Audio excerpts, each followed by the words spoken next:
In today's lesson, we are going to use our close and critical reading strategies that we have worked with print text and with video text in an example of digital text. Our digital text example today is a blog post by a political activist, Sami Ben Garbia. He is Tunisian, but he lives in the Netherlands, and his blog focuses about news and politics, especially in the Arab world and Tunisia in general.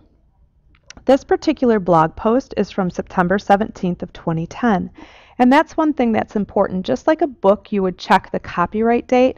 The same holds true for a blog post, especially when they have political topics or themes. It's important to know the context of the time period, so you'll have to consider that as you hear some of his argument. One of the close and critical reading strategies that we talk about is identifying puzzling words. Really, it's defining words that we do not understand. And there are specific strategies you can use with digital text that are different than with print text. I will demonstrate those to you both online when you're in the internet and when you're using a Google document. So I wanted to start with Sami's actual blog post. You can see that I'm at the internet link for his blog post. And when I read his article title, The Internet Freedom Fallacy and the Arab Digital Activism, I thought fallacy may be a word that could be puzzling for some people. You will notice that I've already highlighted it, and if I right-click, it will create a Google search for the word fallacy. When you do a Google search, it brings up Wikipedia articles as well as a dictionary definition. So according to the Merriam-Webster dictionary, fallacy is an often plausible argument using false or invalid references. It can be an incorrect argument in logic or rhetoric, resulting in a lack of validity. And at the beginning, most importantly, a fallacy is an argument that uses poor reasoning. So if we go back and apply that to the blog title, The Internet Freedom Fallacy, he is implying that internet freedom for Arab digital activism is a fallacy. It doesn't truly exist. What you are supposed to do is copy and paste the introduction of the blog and then scroll down till you found the conclusion of the blog and copy and paste that into a Google document. I have already done that for you as in our example, and we will be using that as we continue to do our close and critical reading strategies. For the rest of our close and critical reading strategies, I am going to be using the Google document I created by copying and pasting that introduction and conclusion of the blog post.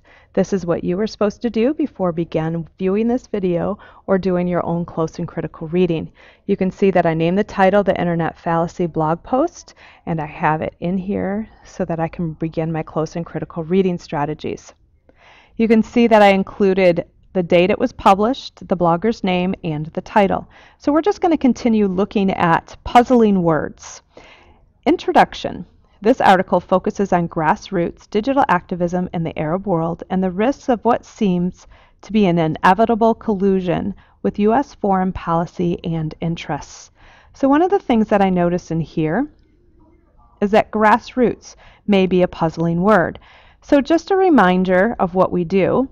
In the Google document, we can look up definitions just like we do online. So I've highlighted grassroots, and then I can go over to my tools. And you can see that one of my tools is to define. So when I click on define, it brings up definitions of grassroots. I can go over and look through the definitions. It's often referenced in the context of a political movement, one driven by the politics of a community. It's involving the common people. So that's the important part of grassroots movement, is that it is political in nature. However, it doesn't involve the politicians or the leaders necessarily, but comes from the people themselves. The other word in the sentence that I thought could be a little puzzling is the word collusion. So if I do the same thing, I can highlight collusion, go to my tools, look for the definition. It's a secret or illegal cooperation or conspiracy in order to cheat or deceive others. And the cooperation or conspiracy usually happens between, it says opponents in a lawsuit, but it could be interpreted to mean just opponents or people who aren't normally together. So when it looks at a collusion, it's the digital activism in the Arab world and U.S. foreign policy and interests. and they wouldn't normally come together. So that's what we can do when we run into puzzling words when we are using digital text. One of the other reading strategies we have are to ask questions. And one of the things that I questioned as I read this first sentence was the use of the word inevitable. So I want to know why the author thinks that the collusion, this coming together, is inevitable. So again, I've already done this, but let me show you how I do it. Highlight, and we go to Insert, and we choose Comment, and it pops up our comment box. We type in there, and we are ready to go. Continuing to read the article itself. It sums up the most important elements of the conversation I have been having for the last 2 years with many actors involved in defending online free speech and the use of technology for social and political change. The thing that I wanted to note here, so I highlighted and inserted a comment, and here's my comment box, is that this is a blog, and a blog is a personal account. So it can be seen very similar to an editorial or a personal reflection, but the person who is writing the blog takes responsibility for the information that's in the blog.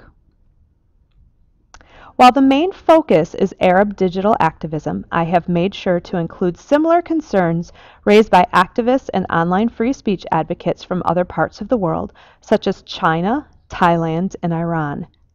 This was something that a connection that I made that I thought was interesting, that I would not have put China, Arab, Thailand, and Iran in the same category when it comes to digital activism and digital freedom. But the author in this case is saying that from a U.S. foreign policy perspective, these can be considered in the similar category. So I made a little note. When putting internet freedom at the center of its foreign policy agenda, the U.S. will be disinclined to engage in any kind of action which might endanger the stability of the dictatorial Arab order.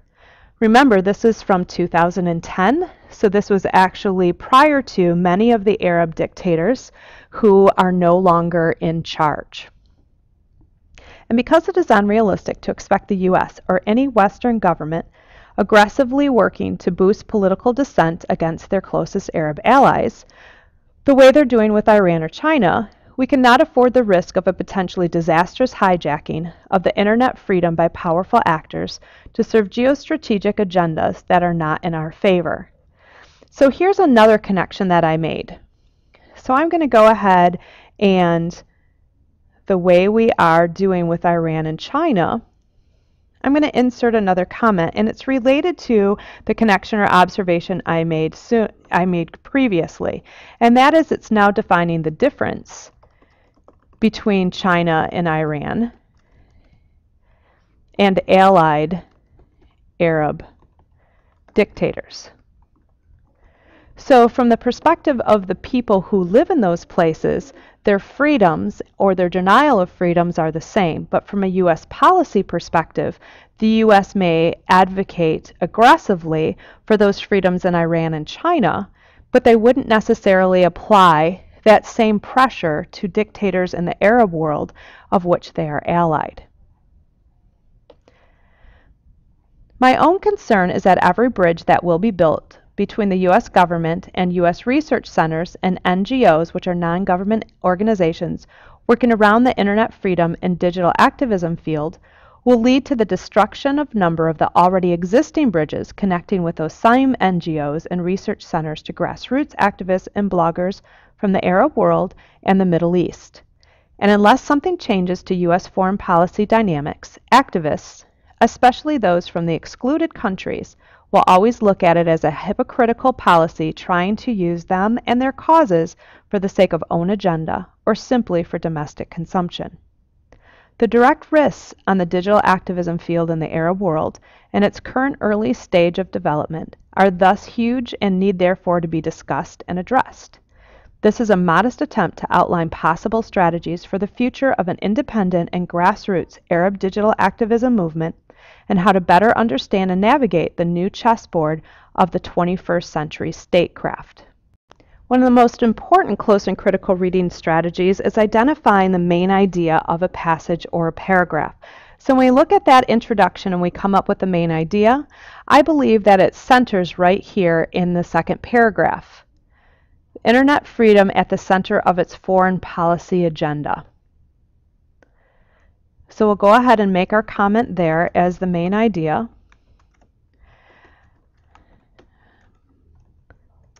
By the U.S. making internet freedom a central part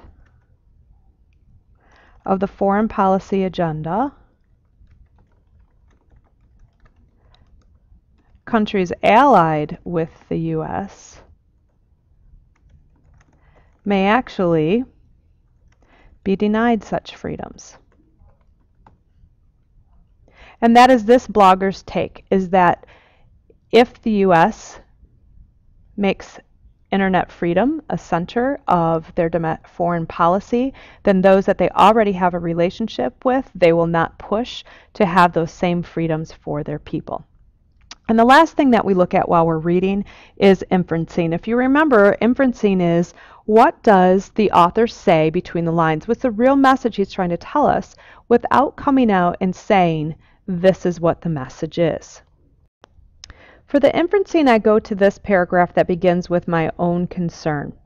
And it talks about every bridge that will be built between the U.S. government and research centers and NGOs and the digital activism field will lead to the destruction of a number that are already existing bridges with these same NGOs. So while it would appear that the U.S. is trying to do the same thing, the author believes that this will actually be a detriment. So what he is saying is that the United States will ignore internet freedom issues in areas where they are already allied or have bridges built.